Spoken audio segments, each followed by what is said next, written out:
صلى الله عليك خير الأنام أشرف الخلق يا مسك الختام عليك الصلاة والسلام. السلام عليكم ورحمة الله وبركاته. كبجان تطفي دوسة كينيا سجنتان كينيا كان فانو بولما دا إيجا ديجر. سجنتان كينيا قويا هراتين مو متدوري قرآن في درجة ماجور ولد تهينيتين.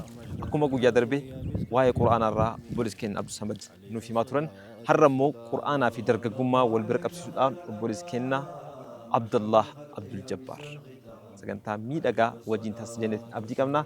أكو بس ندور برتمي مو miseensa keenya keessa yookaan immoo faana obbolummaa kana keessaas sagantaa kana irratti yookaan immoo mata duree kana irratti dhaamsa dabalataa yoo jiraate asumaan akka itti yaaddan carraa nama tokko qofaaf kennamu waan ta'eef daqiiqaa lama yookaan daqiiqaa tokkoof namni carraan isin kennamu sun itti yaadaatiin nu eegdan jechuudha. Qajeelumaan gara obboleessa keenya Abdallah dabarsuun dura naafi wanti dabaltuu jiraate. Lakki waan kana illee dhaga'uuf ciqqamu jira waan ta'eef dargaggeessa keessa raamshaan illee Dargaggeessa keessa darga tokkoffaa. daawwattoota keenya gaara irratti baanee waan quraana haasoo yennaarra uumama laalaa fuuldura keenya gaara jira duuba keenya gaara jira bosona keessa jira qilleensa bareedaa kana keessa teennee waan quraana haasoyna turtii akkan wajjin taasistan jedha sa'aatiin fudhadhu gara obboleessa keenyaa siin dabarsina. Inshallah obboleessa keenya Abdallah carraan si kennamee jira daqiiqaa si kenname gabaabaa keessatti fayyadamuudhaan mee dargaggummaa fi quraanni maal akka fakkaatu nuuf ibsime. مرحبا بسم الله الرحمن الرحيم الحمد لله رب العالمين والصلاة والسلام على أشرف الأنبياء والمرسلين نبينا محمد وعلى آله وصحبه وسلم خير السلام عليكم ورحمة الله وبركاته وعليكم السلام إن شاء الله وإيه درجة جيسا يروح سوكو نمني أسجر عمري نساء عمري درجة جمعة كيسا نموت جرورا يا دو ثبائي يا دولت يا دولتي قلاي مكبنا ورباني اللي وجراتنا ما شاء الله اتلا الله إن شاء الله كلي واي قرآن له الرأس أنجتوكو درجة جيس كان قرآنا كميت هدتك أبا كجرو لالا مرحلان شباب ما كوني يمكن مرحلان درجة جيس ما كوني مرحلة جدو دبنا لما كيست أرقمي ده جدو دائم ما في جدو ما جنب ما كيستي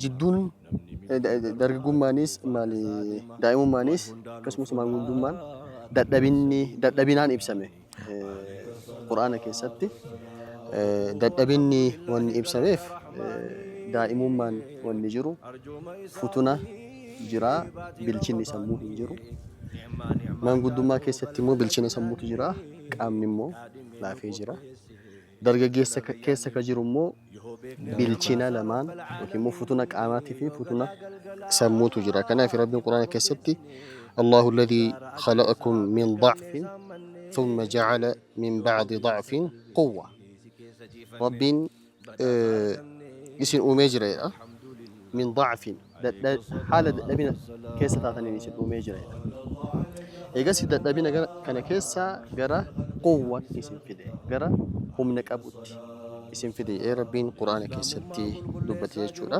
إرجع قوان دفيكوني بود اللي ربي ما جرى جرا ميتسين ديبسا جرا دبنا تسين ديبسا دبنا كوه سنتين وشيبة ديبسا دبنا كيسة أتشفقات يجورا يخلق ما يشاء وهو العليم القدير ديبسا قرآن كيستي درجة ما يرد بنو جتش شباب جد قرآن كيستي نرجم مالي في جتش شباب جد كوني ديكو جرا شهوتي وان يعطف كناف شبابون يكون شاب النار يبدان يسمى يشون يبدان يسمى يبدا بوبا لو يجون بوبا لو إنسان يسمى كان في رسول صلى الله عليه وسلم يرو واي شبابا دبتن بكا ديكو درجة ستي فتنة كيستي رادو بتن كان في يا معشر الشباب من استطاع منكم الباءة فليتزوج يروجع جألا واني قدان إنسان يكتب سوبر بعدين أمرين أما كيس جدا كوني أمريتي قامني كيسن إتيو أو وانت إف قام كنا وانت تين تسكبي تكني تاني ما يعني تزوجوا يا تجربة نمني كان هندن ما جن فليصوم وان إساف أبنا إساف كنو هاقول جدًا سوما جر إن شاء الله Sooma kanaa miti ka.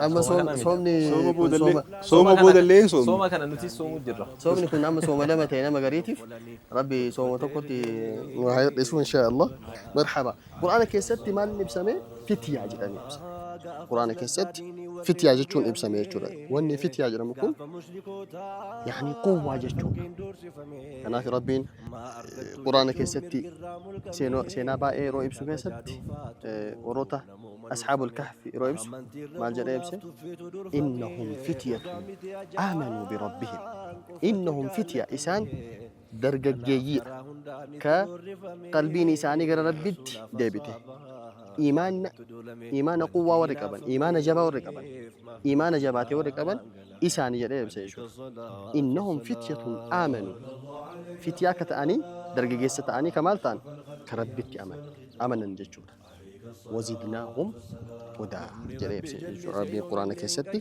واني فتية جدا ما يبسميف درجة سمالي تلاتف يعني يهدي الفكر واني درس الرومالين إلالشة تسر راجعون درجة جسوني سنين وري أصحاب الكهف جرماني بسمان سنين ماتي موت الرابعين جرو بريدة كيس تراني Ministeerota turanii. إيه من الثلاث تراني أشر رابعين ربي تأمن يجون حواسة ربي الراكفري الدباني ربي تأمن كنا في ربي إنهم فتية آمنوا بربهم وزدناهم هدى جريب سيشو ربي القرآن كيستي إني برا قرآن كيستي ربي نبي الله إبراهيم سينا إسا كيستي يرو إني طاغوت سنين جابسو إنه كان دلق يرجعني دبتن نموني يروسني ماجرا قالوا سمعنا فتى يذكرهم يقال له إبراهيم فتى جراني بسيط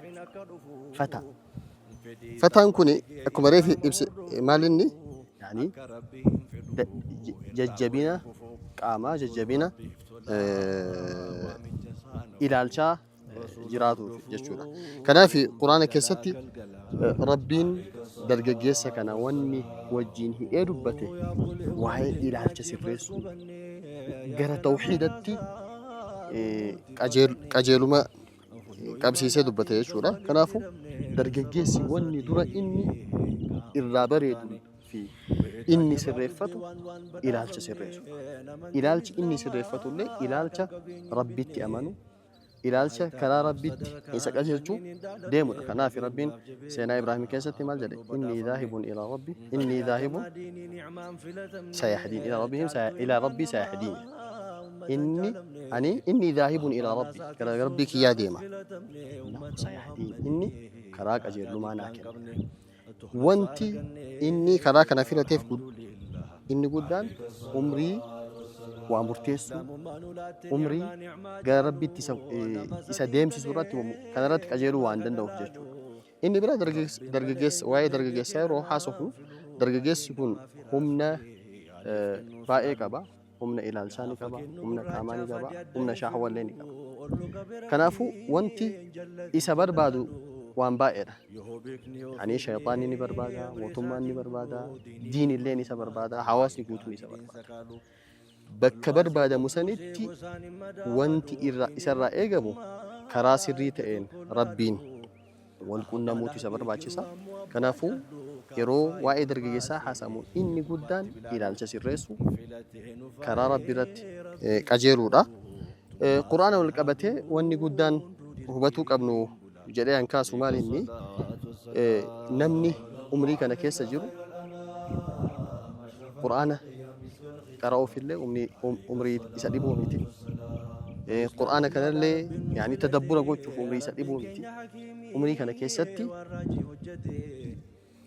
دلق يجتونا وجيه قدام إني براء ربي أكم رسول صلى الله عليه وسلم حديثة كيستي بسنتي درجة جيس أمري ربين إساكن كان الرا أدتي كغافة متعب مالف ربين هم إساك النجرة دندتي قوتو إساك النجرة أنا في رسول الله صلى الله عليه وسلم يعني ilmi Aadam lukti isaa hin sochootu haga waan shan irraa gaafatamu malee.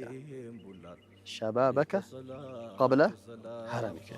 Shabaabaka dargaggeessummaa kana irraa gaafatamu qabla haramika yani qabla يعني حرمك يجون مالني وسو جارون الفين وسو دلوم يرون سيبرانترين وسو دلوم نين دريجو حرمي كان غارو دلومين سن قف ينبسو إسا أشيتا سنيرا حال أشيتا ساتي سنين انترتو سنيرا يرو جتو جرا يرو شابدو جرا يعني كنافو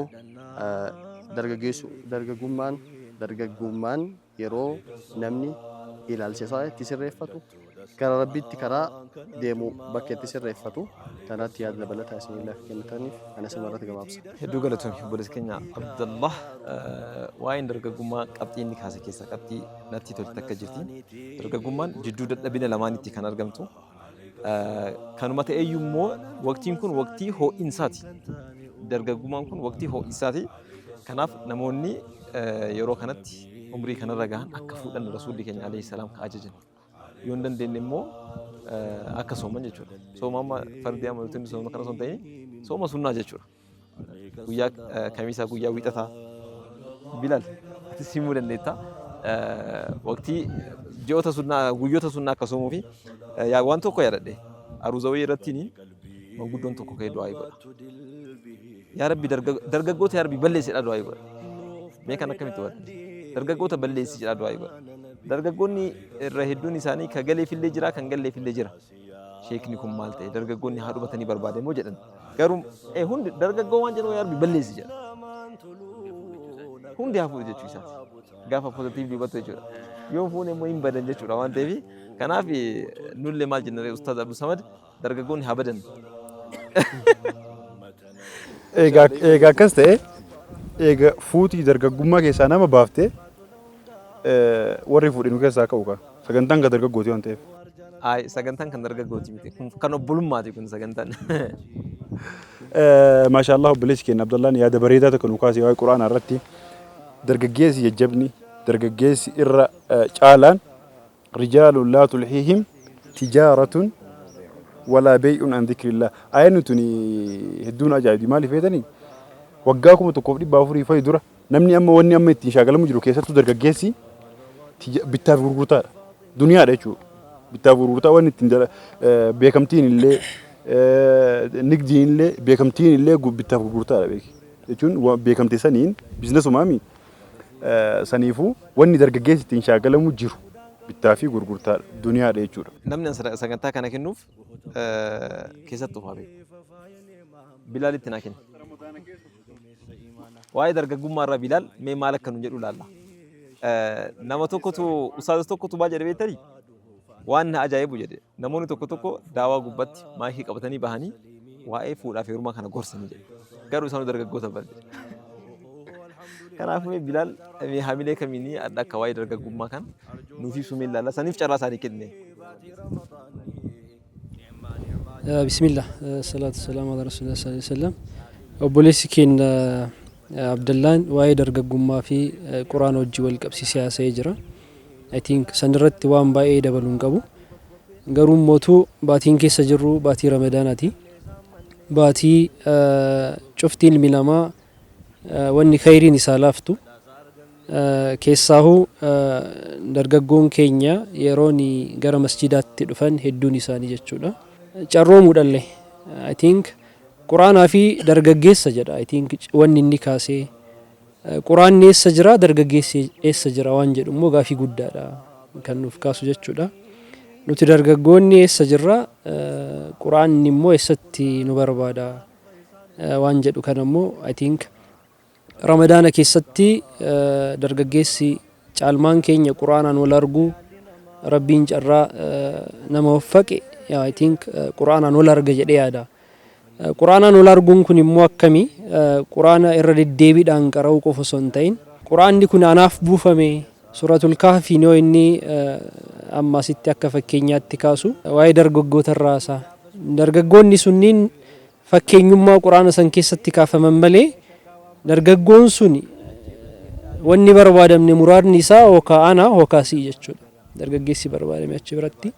Waa'ee dargaggeessaa irraa I think obboleessi kiyya wanni maayikii natti kennee fi dargaggummaa fuudhaan ibsuu barbaadeeti. Inni hin fuune dargaggeessa ani fuudheera jaarsa ofiin jechuuf saahibni kiyya kanaaf kenne. Garuu dargaggummaan fuudhaa fi heeruma keessa hin jirtu yookaan fuudhaa fi heerumaan hin daangeffamu jechuudha. San achumaan akka sirreeffatu barbaada. Gaafa dargaggoonni amrii quraanaa kana hubatan addunyaan maal fakkaatti ture? Gaafa quraanni kun ana dubbisaa jira jedhee dargaggeessi hubate addunyaan akkana hin jirtu. Addunyaan haala amma anaaf ati keessa jirru kana hin jirtu addunyaan. Dargaggoon gaafa quraanni kun anaaf bu'ee anarratti bu'ee ana dubbisaa jira jedhanii gaafa hubatan san dacheen duniyaa kun akkanatti xurooftee hin jirtu yookaan akkanatti ulfaattee hin jirtu ilma namaatiif jechuudha. Soo maal jechuudha? Amma baatiin keessa jirru Ramadaana namoonni hedduun I think seenaa Fudeel ibnu Iyaad namni tokko dubbatu dhagee I think namni sun nama haala jajjaba keessa ture. Namni sun ayaa quraana takkatu na jijjiire jedha. Kana jechuun maal jechuudha? Dargaggeessi eenyu Fudeel ayaa quraana takkatu na jijjiire amala gadhee sanirraa gara amala kanaatti na jijjiire gaafa jedhu dargaggeessi keenya baatii 11 wantoota garagaraa keessa jiru jechuudha. Mee ayaa kamtu masjidatti hambisuu danda'a dargaggeessa keenya?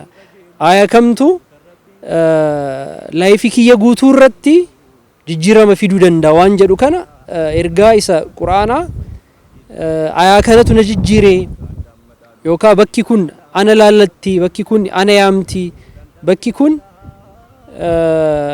I think nama biraa dubbisaa hin jirtu ana dubbisaa jirti jedhee gaafa dargaggeessi keenya gaafa quraana anaafi wanni kun jedhame wanni kun anaafi jennee hubanne dhugumaan dargaggeessa akka duratti fakkeenyummaan kaamee san ta'uu dandeenya jechuudha.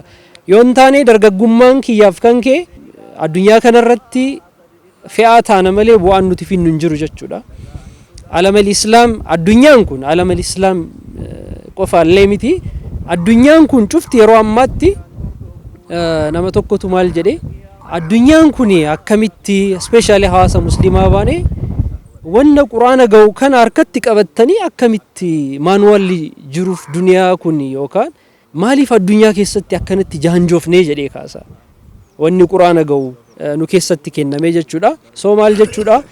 Baatiin Ramadaanaa kun nurra dhufee jira, nuuf dhufee jira. Dargaggeessa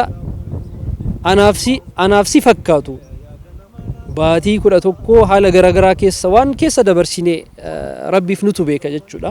Waan haala nuti keessa turre kanaaf gaafa gara quraanaatti dhufnee quraanni kun naaf dhufee ana dubbisaa jira anatti hajamaa jenne ofiifis maatiifis hawaasa muslimaaf addunyaatiif jijjiirama fiduu dandeenya waan jedhu obboleessi kiyya dargaggummaa jedhee yaa inni illee dargaggeessa asirruma isinii gaafsa. Hedduu galatoomi Bilaal waa'ee dargaggummaatti wal qabateetiin waan itti dhagahame nu kaasee jira. An akka inni yaada sana yaanneeyyuu alaa kullee haalin dubbiin tarte kanaaf daawwattoota keenya sagantaa keenya afaan obbolummaadhaa guyyaadhaa immoo dargaggummaa fi quraanaan dabalameeti kana fakkaatu ture hamma guyyaa dhufu wal garuutti ramadaanni kun ramadaana milkii isiniif haa ta'u jenna turtii gaariin jenna. صلى الله عليك خير الأنام أشرف الخلق يا مسك الختام عليك الصلاة والسلام.